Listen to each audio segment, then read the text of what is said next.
నమస్తే, welcome to Leo. Vallabhaneni arrest ఇది అందరికీ తెలిసిందే. అయితే రేపు జగన్ రానున్నాడు అనే వార్త కూడా ఇప్పటికే తెలిసిపోయింది.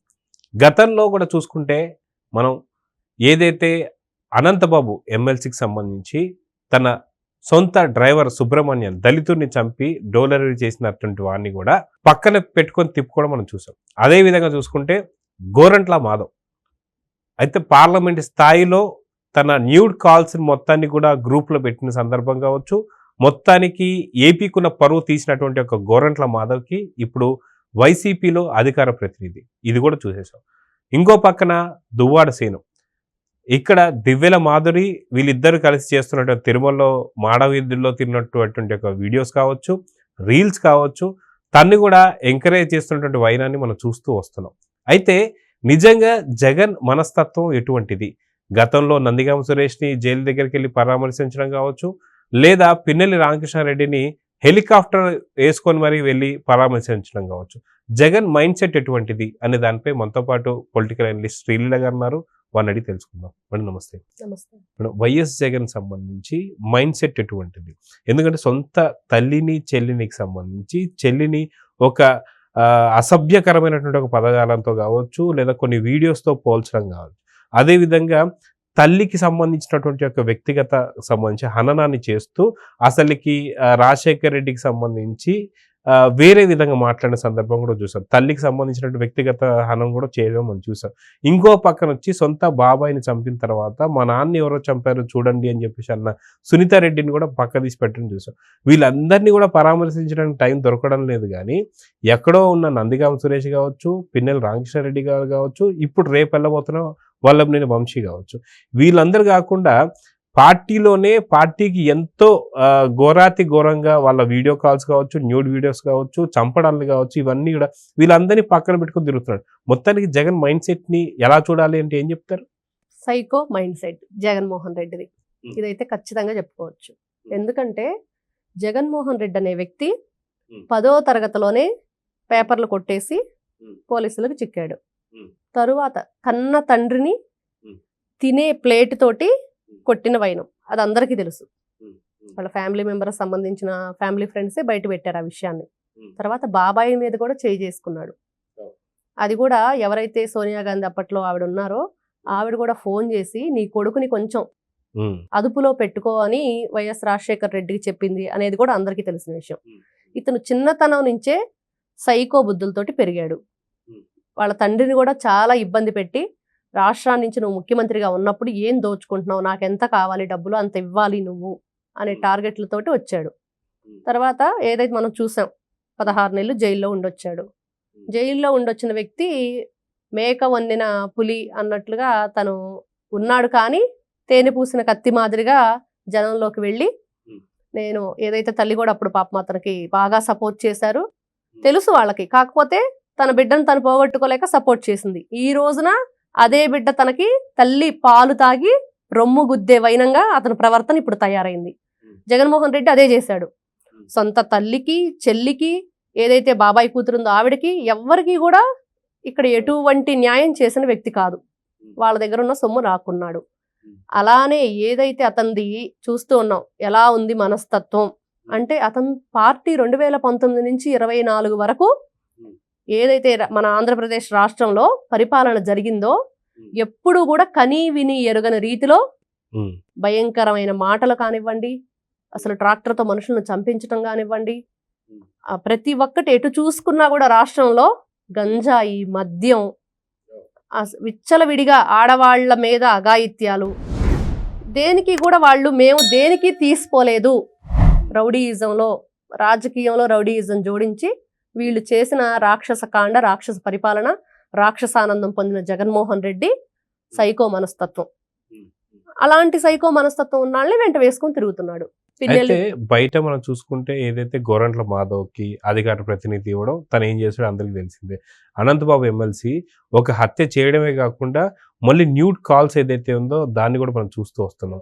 ఇంకో పక్కన దువ్వాడ సీను కావచ్చు. సో వీళ్ళందరినీ కూడా ఇంత నీచమైన పనులు చేసిన తర్వాత కూడా వాళ్ళని పక్కనేసుకొని తిరగడాన్ని ఎలా చూడాలి? అదేవిధంగా సొంత చెల్లిని తల్లిని బయటికి గెంటేయడానికి కావచ్చు, లేదా సొంత చెల్లి ఇప్పుడు ఇన్ని విమర్శలు చేస్తున్నా సరే కూర్చోబెట్టి తనని పరామర్శిస్తానికి టైం దొరుకుతలేదా అంటే ఏం చెప్తారు? ఇక్కడ ఒకటేనండి, జగన్మోహన్ రెడ్డి అనే వ్యక్తి అతనికి సపోర్ట్ గా ఎవరుంటారు? తనకు అన్నీ తానయ్యున్న విజయసాయి రెడ్డి వెళ్ళిపోయాడు. అతనికి అర్థమైంది, తత్వం బోధపడింది. ఇంకా మనకి జైలు శిక్ష ఖాయం అనే పరిస్థితికి వచ్చాక ఈ ఆగడాలు అరాచకాలు ప్రతి ఒక్కటి కూడా అర్థమైన తర్వాత అతను వెళ్ళిపోయాడు. వీళ్ళందరూ కూడా వాళ్ళను వాళ్ళు రక్షించుకోవాలంటే జగన్మోహన్ రెడ్డి దగ్గర ఉండాలి. ఇతను రక్షించుకోవాలంటే అట్లాంటి వాళ్ళు పక్కన తోడేసుకుని తిరగాలి.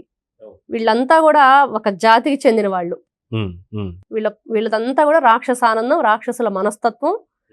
దేనికి మేము తీసిపోము. ప్రతి ఒక్కటి వాళ్ళు చేయని అరాచకాలు లేవు, అడ్డగోలు పనులు లేవు. ఇసుక మాఫియా కానివ్వండి, అన్ని రాష్ట్రాన్ని దోచుకున్నారు, దాచుకున్నారు. ఇప్పుడు పిన్నెల్లి రామకృష్ణారెడ్డి వాళ్ళ తమ్ముడు ఇద్దరు కూడా తప్పించుకొని తిరుగుతున్నారు. ఈవీఎం ధ్వంసం చేసింది ఎవరు? అతను స్వయంగా మనకి ఈ వీడియోలో చూసాం. ఆ రోజు అతనైతే ఎమ్మెల్సీ అనంతబాబు జైలు నుంచి రిలీజ్ అయిన రోజున తప్పెట్లు తాళాలతోటి అతను ఏదో స్వాతంత్ర సమరయోధుల్లాగా, ఒక సంఘ సంస్కర్తలాగా అతను బయటకు తీసుకొచ్చారు. ఒక దళితుడిని చంపి డోర్ డెలివరీ ఇచ్చిన వ్యక్తిని అంగరంగ వైభవంగా తీసుకొచ్చారు. ఈ జగన్మోహన్ రెడ్డి ఇట్లాంటి వాళ్ళకే రేపు వల్లభనేని వంశీని కూడా వెళుతున్నాడు ములాఖత్ అని చెప్పి మనం వింటున్నాము. మంగళవారం రోజు వెళుతున్నాడని. అతను ఎంతసేపటికి ఎవరైతే బాగా బూతులు మాట్లాడతారు, ఎవరైతే బాగా మద్యం మాఫియాలు కానివ్వండి, పీడిఎస్ రైస్ మాఫియా కానివ్వండి, గంజాయి మాఫియా కానివ్వండి, ఇవన్నీ కూడా ఈ దందాలన్నీ ఎవరు బాగా చేస్తారు వీళ్ళని వెంటేసుకొని తిరుగుతాడు. అతని మనస్తత్వం అదే. ఎవరు బాగా దోచుకుంటారు దాంట్లో నాకు వాటా ఎంత ఇస్తారు, ఎవరు బాగా బయటకు వచ్చి ప్రెస్ మీట్ పెట్టి ఇలాంటివన్నీ న్యూడ్ వీడియో కాల్స్ చేయటం కానివ్వండి, ఇంకోటి కానివ్వండి, ఇలాంటి వ్యక్తులే ఇప్పుడు సిగ్గులేని వాళ్ళు ఏం చేస్తారు, ఇంకా జగన్మోహన్ రెడ్డి వెంటే తిరుగుతారు. ఆ బ్యాచ్ అంతా అతనికి అట్లాంటి వాళ్ళని ఇష్టపడతాడు. అతను చేసిన పనులు కూడా అట్లాంటివి. తల్లికి చెల్లికి న్యాయం చేయకుండా, బాబాయ్ కూతురికి న్యాయం చేయకుండా ఇట్లాంటి వాళ్ళతోనే ఉంటాడు జగన్మోహన్ రెడ్డి. ఈ దువ్వాడ శ్రీనివాస్ అనే వ్యక్తి కానివ్వండి, అతను సొంత భార్యను వదిలేశాడు, బిడ్డలను వదిలేశాడు, వేరే ఆవిడతో ఉంటున్నాడు. మరి ఈ రోజు నువ్వైనా సరే ఇప్పుడు తల్లి చెల్లిని న్యాయం చేయకుండా బయటకు వచ్చి నువ్వు ఈ ఉట్టికి ఎగరలేనమ్మా స్వర్గానికి ఎగురుతుందా అన్నట్లుగా నువ్వు ఇల్లు చక్కదిద్దుకొని అప్పుడు రాష్ట్రాన్ని చక్కదిద్దాలి. నీ ఇంట్లోనే నువ్వు న్యాయం చేయలేకపోతుంటే రాష్ట్రానికి ఏం న్యాయం చేస్తాడు? ఈ రోజు నిన్ను కన్న తల్లే మా కొడుకు ఇదమ్మా అతనిది నిజ స్వరూపం, మమ్మల్ని నట్టేట్లో ముంచాడు, నా కూతుర్ని, నన్ను, నా మనవల్ని, మనవరాళ్ళని అందరినీ, కాబట్టి జగన్మోహన్ రెడ్డిని నమ్మొద్దు అని చెప్తుంది. ఇట్లాంటి రాక్షసాంత్ 2.0 అంటే ఇదే. మొన్నటి వరకు 2019 నుంచి 24 వరకు ఒక ఏదైతే గౌరవ సభగా ఉన్న అసెంబ్లీని కౌరవ సభగా మార్చి నోటికి ఏదొస్తే అది మాట్లాడి 30 సంవత్సరాలు మేమే పరిపాలిస్తాం ఆంధ్రప్రదేశ్ రాష్ట్రాన్ని, మేము ఏం చేసినా కూడా ఎవరు మాట్లాడటానికి వీల్లేదు, క్వశ్చన్ చేయకూడదు ఫస్ట్ జగన్మోహన్ రెడ్డిని. క్వశ్చన్ చేస్తే ఎవరైనా సరే ఇక్కడ న్యాయం ఏది? అదే కదండి డాక్టర్ సుధాకర్ గారు ఏమడిగారు? మాస్కులు అడిగారు. అతను ఏమి మాట్లాడలేదు. ఏ పార్టీని ఉద్దేశించిన వ్యక్తి కాదు, ఏ పార్టీకి సంబంధించిన వ్యక్తి కాదు. ఒక అనెస్థేషియా డాక్టరు అక్కడ ఉన్న సిచ్యువేషన్కి పరిస్థితి ఇలా బాగలేదు, మాస్కులు లేవండి, ఇబ్బందిగా ఉంది, మరి అది ప్రొవైడ్ చేయండి అని గవర్నమెంట్ని అడిగాడు. అతను ఎంత భయంకరంగా ఎంత ఇదిగా చంపారండి. అది ఎప్పుడు మర్చిపోలేనివి అవన్నీ కూడా. అయితే మనం చూసుకుంటే దాదాపు ఫ్యామిలీలో కూడా ఎవరిని వదిలిపెట్టలేదనే చెప్పుకోవాలి. ఎందుకంటే తండ్రి బతుకున్నంత వరకు, తండ్రి చనిపోయిన వెంటనే సంతకాల సేకరణతోని తను సీఎం కావాలన్న ఆలోచన కావచ్చు, దాన్ని సోనియా గాంధీ గారు తిప్పికొట్టి అది వేరే విషయం అనుకోండి. తర్వాత చెల్లిపైన ఇప్పుడు ఉన్నటువంటి ఒక కేసులు కావచ్చు, అదేవిధంగా తల్లిపై కూడా తనకు ఉన్నటువంటి ఒక షేర్స్ని తన షర్మిలాకి బదలాయిస్తుందని చెప్పేసి కోర్టులో కేసు వేయడానికి కావచ్చు, ఇంకో పక్కన బాబాయ్ని చంపడం కావచ్చు, ఇంకో పక్కన సునీతారెడ్డి వచ్చి అడిగిన తర్వాత కూడా తనకు హెల్ప్ చేయడం పోవడం కావచ్చు. సో కనీసం అంటే ఇప్పటికే ప్రజలకు ఏం చేశాడు అనేది వాళ్ళ తీర్పు అయితే ఇచ్చేశారు. 164 సీట్లు కూటమికి ఇచ్చేసి తీర్పు ఏదో చెప్పేశారు. ఇప్పుడు ఫ్యామిలీని అయినా సరే సరిగ్గా చూసుకుంటాడా అంటే ఇలాంటి పరిస్థితి. మొత్తాన్ని దీని గురించి మీరు ఏం చెప్తారు? జగన్మోహన్ రెడ్డి ఒక పదవి కోసం అవినాష్ రెడ్డి అండతోటి సొంత బాబాయినే చంపించాడు. ఇప్పుడు బాబాయి కూతురు వచ్చేసి అడుగుతుంటే ఏది దానికి సమాధానం కాదు కదా, కనీసం ఆవిడని మాట్లాడే ఇది కూడా అతను చెప్పే పరిస్థితిలో లేడు కానీ పక్కన వచ్చి అవినాష్ రెడ్డి మాత్రం పసిపిల్లాడు అని చెప్పేసి అందరూ ఇప్పుడు వల్లభనేని వంశీని పక్కన నుంచో పెట్టుకుని గన్నవరంలో సౌమ్యుడు, చాలా మంచివాడు, రాష్ట్రానికి మంచి పేరు తీసుకొస్తాడు, ఇట్లాంటి వాళ్ళు ఎమ్మెల్యేలుగా ఉండాలని చెప్పాడు. పిన్నెల్లి రామకృష్ణారెడ్డి నుంచో పెట్టుకొని అట్లానే చెప్పాడు, విజయసాయి రెడ్డి నుంచో పెట్టుకొని అలానే చెప్పాడు. ప్రతి ఒక్కరూ అతనికి ఎవరైతే రౌడీయిజం చేసి చంపటాలు ఇట్లాంటివన్నీ చేస్తారో వీళ్ళు సౌమ్యులు, మంచివారు, బుద్ధిమంతులు, రాష్ట్రానికి మేలు చేసేవారు. జగన్మోహన్ రెడ్డి ఏదైతే 16 నెలలు జైల్లో ఉండొచ్చాడు, కన్న తండ్రిని కూడా శవరాజకీయం చేసి చనిపోయిన తర్వాత ఎమ్మెల్యేల దగ్గర నుంచి సంతక సేకరణ చేసి ఇతను చేసిన ఆలోచనలు అన్నీ కూడా సైకోవి. రఘురామకృష్ణరాజు గారిని చూస్తే రోజున ఆయన అరెస్ట్ చేయించాడు. చంద్రబాబు నాయుడు గారిని చూస్తే అతను పెళ్లి రోజు ముందు రోజు అరెస్ట్ చేయించాడు. ఎవరైనా వాళ్ళు ఒక మంచిగా సెలబ్రేట్ చేసుకుంటారు ఆ రోజు అంటే అది వాళ్ళకి గుర్తుండే విధంగా తను చేయాలని చెప్పేసి ఇట్లాంటివన్నీ కూడా చేస్తూ ఉన్న వ్యక్తి ఒక సైకో. ఇంకా దానికి ఇంకో రెండో పదం లేదు.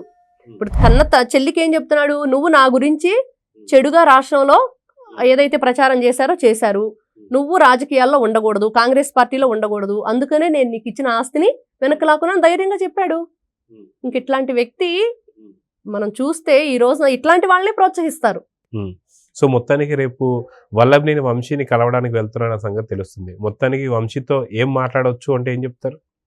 తెలియదు, గుర్తులేదు, మర్చిపోయా, ఇది మాత్రమే చెప్పండి అని చెప్పేసి అంటే వైఎస్ఆర్సీపీ వాళ్ళందరూ కూడా ఫస్ట్ నుంచి మనం చూస్తున్నాం. విజయసాయి రెడ్డిని కూడా ఆల్రెడీ మనం ఇంత ముందు ఏదైతే విచారణ ఉందో తెలియదు, గుర్తులేదు, మర్చిపోయా, ఈ 3 పదాలు అయితే ఫస్ట్ వస్తాయి.